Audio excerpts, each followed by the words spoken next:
Well, hello there, and welcome to another episode of Scouting 5, recapping scouting news from around the world for the week of May the 19th, 2025. I am Scouter Ken, and I am once again recording from St. Albert, Alberta.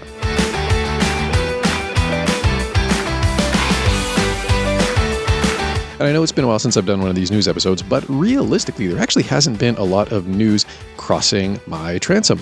Which is to say that, when I check scout.org, or when I troll around for news about scouts just online, or anything of that nature, I haven't found too many stories that are really what I would consider material for Scouting 5. I mean, I used to do a lot more with people making Eagle Scout rank, but that happens so darn often that it just, it would be too much to stay on top of all of that. And in like manner, it's just kind of been a quiet couple of months on the scouting front, except for these handful of stories that we're going to get into right now, most of which broke within the last couple of weeks, if memory serves. Well, I guess that's not entirely true. There was this one story out of the UK from late April, and it concerns how, as we kind of all know, scouting's future in the UK is being driven by young people. Quoting scout.org. Scouts across the United Kingdom have made history by coming together to shape the future of their organization through the first ever UK Youth Forum, a landmark moment, placing over 1,400 young voices at the heart of the next 9-year strategy. Under the inspiring theme Speak Up, Spark Change, the UK Youth Forum empowered young people aged 4 to 25 to contribute their ideas, hopes, and priorities for the future of scouting in the UK. Through 4 in-person events and a nationwide self-led activity pack, the initiative ensured that young people were heard and actively involved in setting the direction of their movement. The forum brought together diverse delegations from across England, Scotland, Wales, Northern Ireland, and British Scouting overseas. Each delegation included 2 scouts, 2 explorers, 2 adult volunteers, with at least 1 under 25, fostering intergenerational dialogue and fresh thinking. More than 400 young people participated in person, gathering in Manchester, Oxford, Belfast, and Edinburgh throughout March and April. Workshops and discussions centered on big questions like, who do you want to be in 10 years? And how can the Scouts help you get there? The events were a chance to dream big, connect with peers, and shape real change. End quote. So that's kind of cool. I mean, that's kind of taking the youth-led concept to really quite an extreme, and a good extreme at that, because you do ultimately want young people to be contributing to the shape of the movement to come. I wonder if a lot of the youth were focused on the idea of becoming parents, because it's kind of a weird thing when you're working with a youth organization.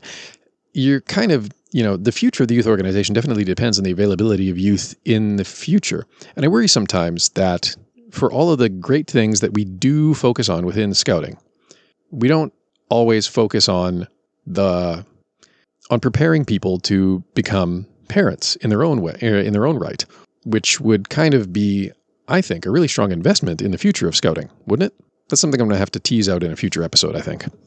Meanwhile, the World Organization's Youth Empowerment Fund has announced roughly 22 youth-led projects in 4 different scouting regions that will be supported by it in the coming year. Quoting scout.org again.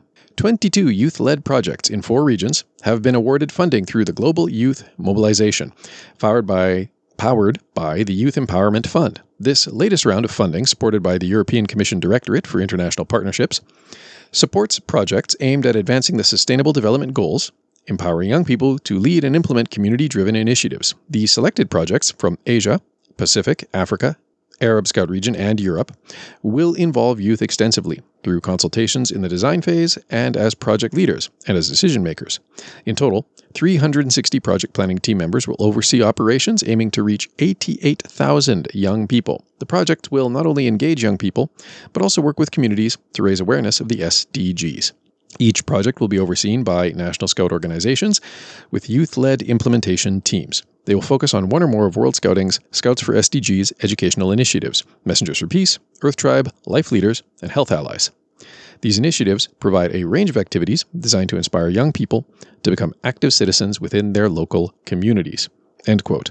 And you can click through to the article that'll be linked in the show notes for a look at some of the different projects that are going to receive funding and guidance under this initiative. They range from places like North Macedonia to Venezuela to Sri Lanka to Rwanda. There are a lot of different things going on in the world with scouting, and this is a great snapshot of some of the really awesome stuff that scouts around the world can get up to. And I thought I wouldn't have to touch on the Scouting America abuse story anymore, but there was one little wrinkle that came up with that one just recently. Quoting Reuters, a federal appeals court on Tuesday rejected calls to overturn the Boy Scouts of America's $2.46 billion abuse settlement, saying the appeals came too late to upend the settlement because the youth organization had already emerged from bankruptcy 2 years ago. A small minority of the over 82,000 men who alleged they had been abused by troop leaders as children had appealed the settlement, arguing that the deal was illegal because it contained sweeping legal protections for several organizations, like churches and local Boy Scout councils, that did not file for bankruptcy themselves. The U.S. Supreme Court recently rejected similar legal protections for non-debtors in a 2024 ruling that upended the bankruptcy of OxyContin maker Purdue Pharma. The 144 abuse survivors who filed appeals argued that the Purdue ruling meant that the Boy Scouts plan was also illegal. In Tuesday's ruling, the Philadelphia-based Third U.S. Circuit Court of Appeals rejected arguments that the deal could not survive after Purdue, pointing out that the Supreme Court had explicitly declined to apply its Purdue decision to bankruptcy settlements that had been substantially consummated. The Boy Scout settlement, approved in court in 2022, cannot practically be unwound, the Third Circuit ruled. Abuse victims have already been sent over $125 million in payments. End quote. So, bit of an interesting coda. I wonder if this is going to then get taken up to the Supreme Court. I guess we'll see. Maybe there'll be another news article on this in a few years' time. But for now, nothing changes. And speaking of financial circumstances affecting scouting organizations, Scouts Canada has released their Beyond 2025 document, I guess you could call it, which was the outcome of a financial and staffing review that has been conducted over the last little while. And unfortunately, it's not great news.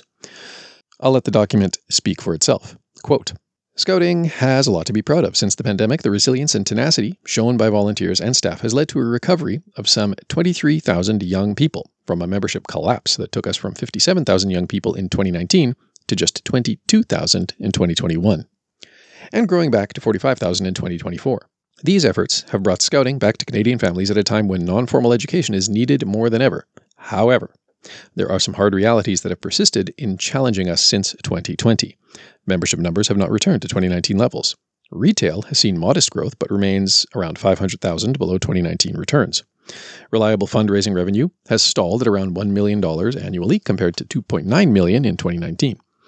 The consolidation of properties from local council to the national organization in 2020 has exposed an annual deficit between $1 million and $2 million to date. This has resulted in an ongoing deficit of around $5 million each year, where our expenses are higher than our income. Our assumption of being able to protect our current levels of staffing and resources in anticipation of a bounce back to pre-COVID membership and revenue levels has proven overly optimistic. End quote. And the document goes on to talk about some of the challenges that they have been facing. Membership recruitment is getting harder. There have been some legal challenges, which, especially because we're a self-insuring organization, have to navigate a little bit more delicately. Optimism about revenue growth has waned. And so the net result is that they're going to have to let some people go. Scouts Canada is looking to reduce approximately 40 full-time equivalent roles, around 30% of their current staffing.